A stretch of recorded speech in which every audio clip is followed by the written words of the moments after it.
Hey guys, welcome back to my channel. Thank you very much for being here. So for this video, I am doing a requested video for my class. So we're doing binomial distribution, and it is also known as the Bernoulli trial.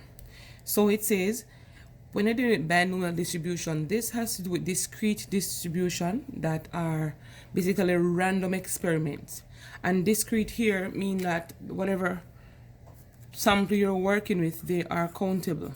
All right, so they have a limit to whatever sample it is. So random experiment meaning that you don't have an idea of what the outcome would be, similar to gambling, but with more trials your chances increases. All right, so they have two possible outcomes, success and failure, and these two possible outcomes also link with the term here binomial, because the word bi here means two. Okay, so success and failure will be the same for every trial. What do I mean? So if you should roll a die, the success of getting a 6 is going to be 1 out of 6, because the die has 6 faces, as we know. So we only have one chance of getting a 6. If you roll this die 10 times, on the first roll, your chance of getting a 6 is 1 out of 6. On the second roll is again 1 out of 6. And the third roll, and the list goes on. So it's constant for all of them. So if your success is getting 1 out of 6, the failure will be getting either 1, 2, 3, 4, or 5, which is going to be 5 out of 6 chance of failing. Alright, so this remains the same for all trials that you will be doing. So each trial are mutually exclusive, and this means that they cannot occur at the same time. Okay, they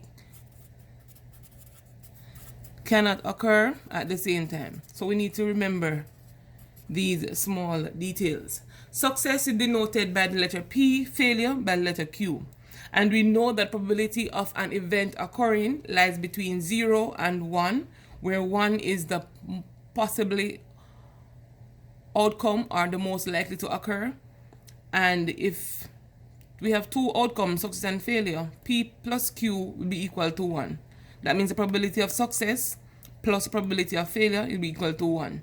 You can do the algebra here to find P by itself or Q by itself by subtracting P from both sides to give you Q, or subtracting Q from both sides to give you P. So I will not elaborate on this part because it's pretty straightforward. With the binomial distribution or the Bernoulli trial, we have a formula that we use when you're trying to find probability of events occurring. So probability of x, and this x represents random variables, but we're going to be doing it for success here.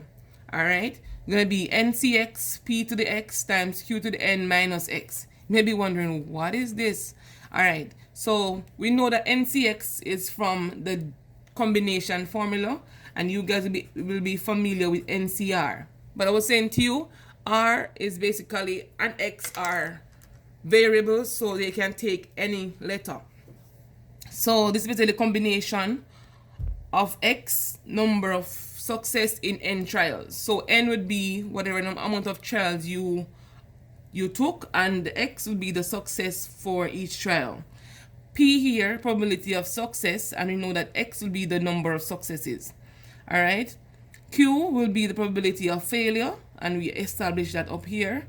And N minus X will be the number of failure. So N here will be coming from the total number of items in the sample, and X would be the number of success.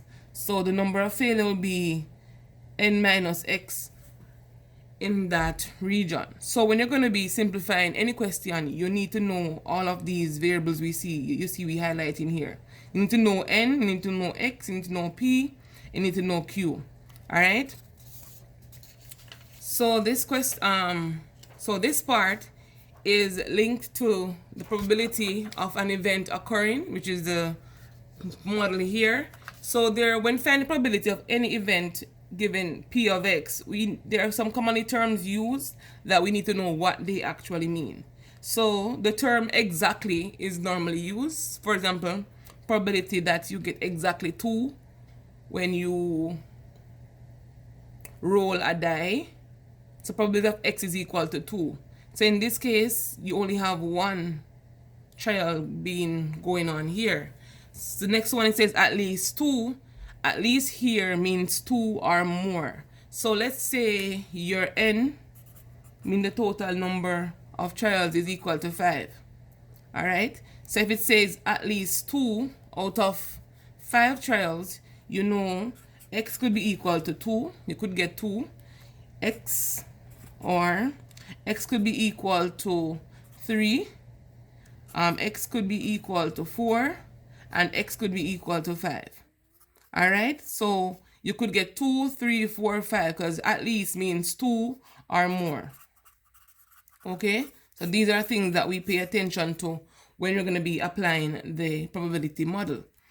Next one I want to do, before I move on, remember OR here means addition when it comes on to probability, Venn diagram, and all of that. So OR means addition. So you're going to keep on adding probability of 2 plus probability of 3 plus probability of 4 plus probability of 5.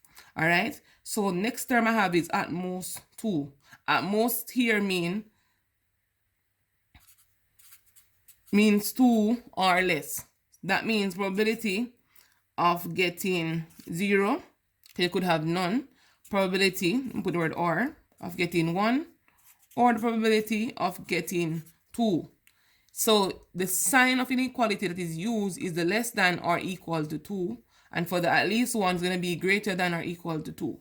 So these are things that we bear in mind when we approach different questions, as they have different wordings. All right. So remember again, or means addition. So these are things that we pay attention to. And this is the last page for this video.